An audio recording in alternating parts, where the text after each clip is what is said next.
dumaan muna ako dito sa supermarket para mamili. Ginagawa ko ito guys pagka halimbawang hindi ako kinabukasan, namimili ako dito sa supermarket.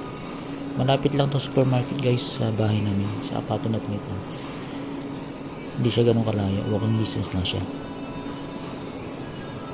Yan guys, marami akong mabibili dyan.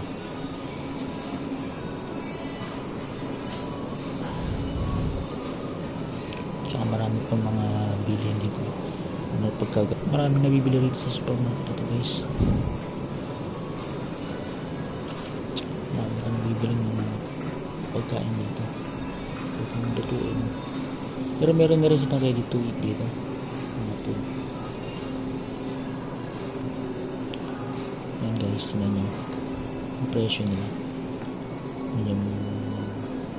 Yan lagi ang binibili ko.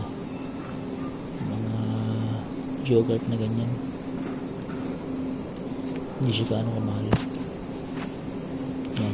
Yan ang binibili ko lagi.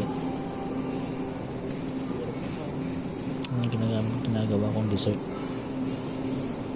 pag kumakain ako. Yan guys, yung itlog naman nila, tignan nyo guys. Ayun na. Pag dalawang kinuha mo, mas mura. Pero hindi silang